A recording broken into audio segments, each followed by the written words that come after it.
Assalamualaikum warahmatullahi wabarakatuh. Halo semuanya, nama saya adalah Albana atau dipanggilkan saja Al. Saya sekarang akan menjelaskan tentang konsep dasar pengetahuan Kerajaan Sriwijaya serta runtuhnya Kerajaan Sriwijaya dan faktor-faktor yang termasuk dalam keruntuhan tersebut. Pertama, Kerajaan Sriwijaya. Itu apaan sih? Di mana sih? Kapan sih? Siapa sih yang mendirikan?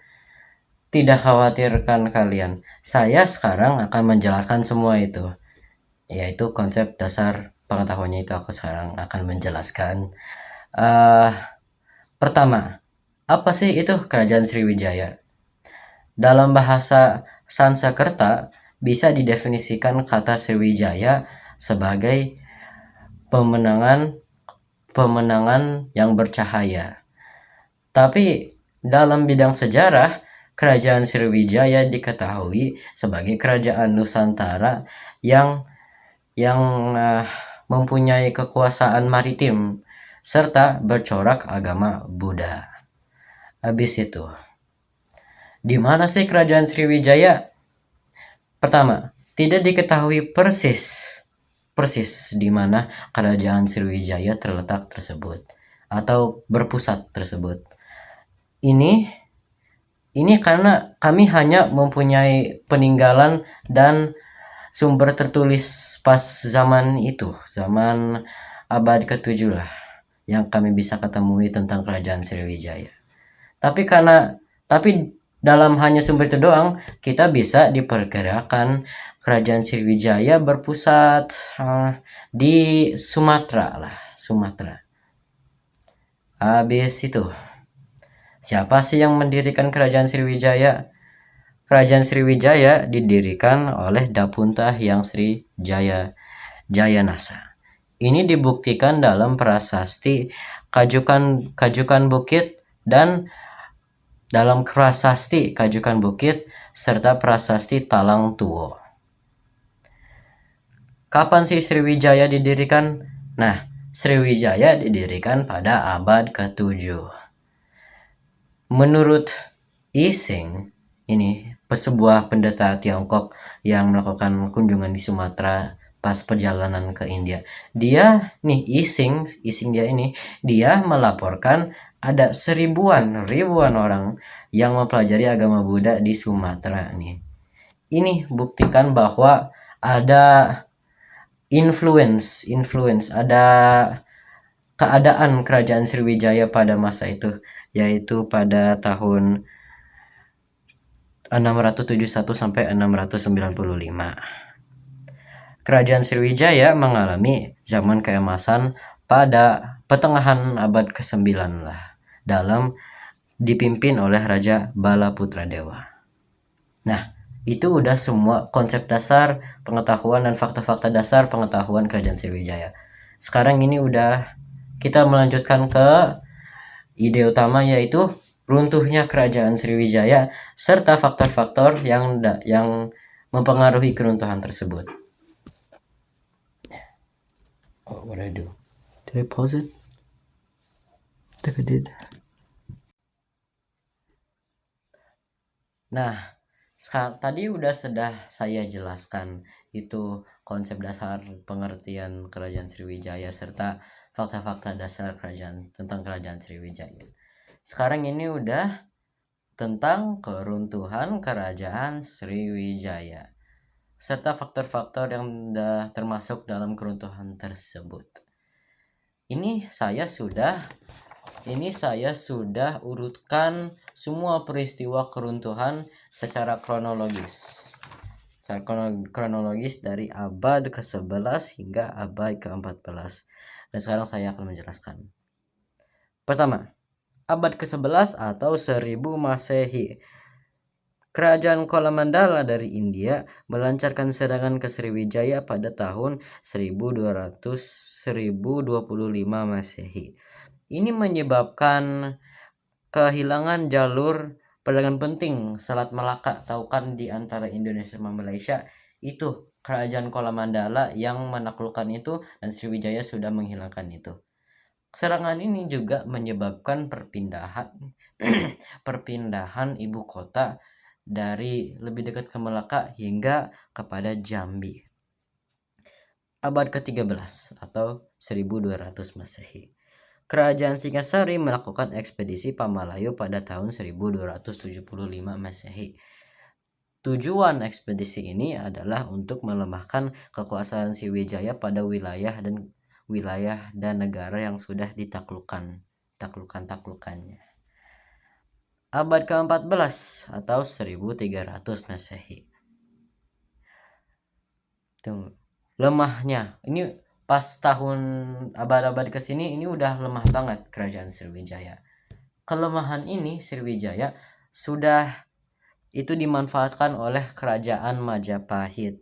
Pada akhir abad ke-14, kerajaan Majapahit berhasil benar-benar runtuhkan kerajaan Sriwijaya sampai tidak ada sisa lagi, sudah hilang kerajaan Sriwijaya. Jadi keruntuhan Sriwijaya mulai dari abad ke-11 hingga abad ke-14. Dimulai dari keserangan kerajaan Kolamandala dari India dan diakhirkan dengan ditaklukkan dan wilayahnya didudukan oleh kerajaan Majapahit. Nah, setelah saya sudah membilangkan semua kejadian dan peristiwa-peristiwa tersebut yang termasuk dalam hal keruntuhan Sriwijaya. Kira-kira bisa gak nih? Bisa gak mengetahui faktor-faktor dan penyebab keruntuhan Sriwijaya? Nah, kalau kamu udah bikin jawaban kayaknya itu bisa benar atau salah, tapi setelah sudah melihatkan bagaimana runtuhnya kerajaan Sriwijaya, pasti perlu dijelaskan mengapa kerajaan Sriwijaya bisa hingga runtuh seperti itu. Diperkirakan dari sumber-sumber yang saya sudah melihat, ini disebabkan oleh faktor internal, yaitu ketika negara dan wilayah yang ditaklukkan oleh Sriwijaya sudah mulai satu persatu, udah mulai memberantok, udah lepaskan diri dari kerajaan Sriwijaya. Sebagai contoh itu wilayah Jambi. Itu nggak tahu, saya lupa kapan, tapi wilayah Jambi udah melepaskan diri dari kerajaan Sriwijaya dan memberantokkan. Dan ini mempengaruhi banget dengan stabilitas kerajaan Sriwijaya sebagai keseluruhan. Habis itu ada faktor eksternal, yaitu dari serangan-serangan atau serangan-serangan atau keadaan memulai menumbuhkan kepentingan negara lain daripada kerajaan Sriwijaya. Sebagai contoh ini serangan Cholamandala yang tadi sudah saya membilangkan. Faktor eksternal bisa disimpulkan sebagai contoh.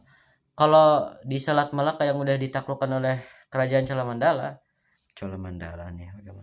Cholamandala itu kerajaan Sriwijaya sudah menghilangkan selat yang sangat penting untuk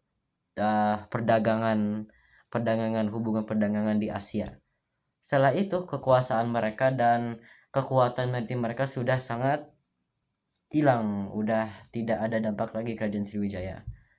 Ini juga berdampak besar terhadap status kerajaan Sriwijaya dan salah satu faktor utama keruntuhan Sriwijaya. Bisa disimpulkan bahwa kerajaan Sriwijaya itu disebabkan oleh faktor internal serta faktor eksternal. Nah, itu sudah semuanya yang saya akan jelaskan. Sekarang saya akan melanjutkan presentasi ini kepada teman saya, Amar. Bye bye guys.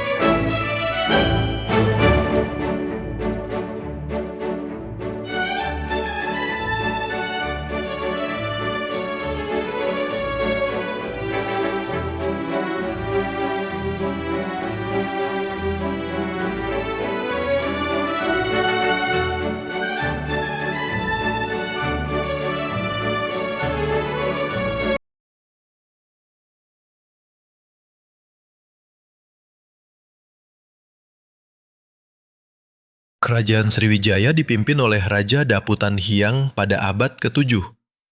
Di masa pemerintahan pertama Kerajaan Sriwijaya, Raja Daputan Hyang memerintahkan militernya untuk ekspansi ke wilayah timur.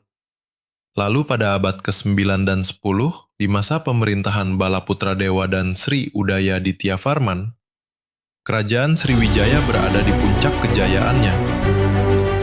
Menjadi pusat ilmu peradaban agama Buddha, menjadi pusat perdagangan di Asia, dari India sampai Tiongkok. Selain itu, harta rampasan kerajaan Sriwijaya pun menjadi yang terbesar di Asia.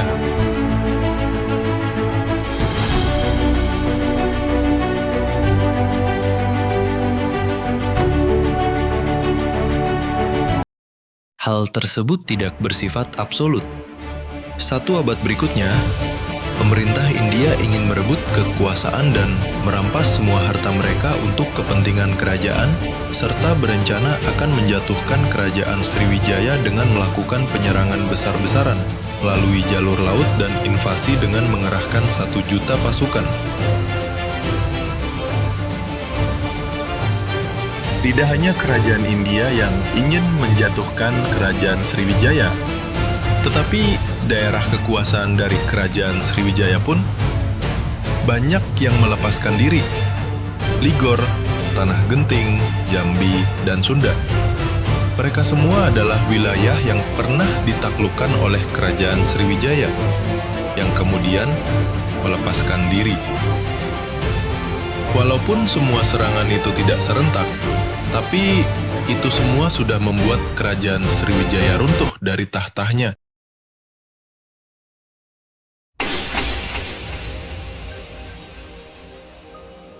Dampak setelah jatuhnya kerajaan Sriwijaya adalah dampak utama peperangan bagi Sriwijaya adalah hilangnya dominasi politik dan ekonomi di Asia Tenggara, yang kemudian menandai awal kemunduran dan runtuhnya kerajaan maritim terbesar di Nusantara itu.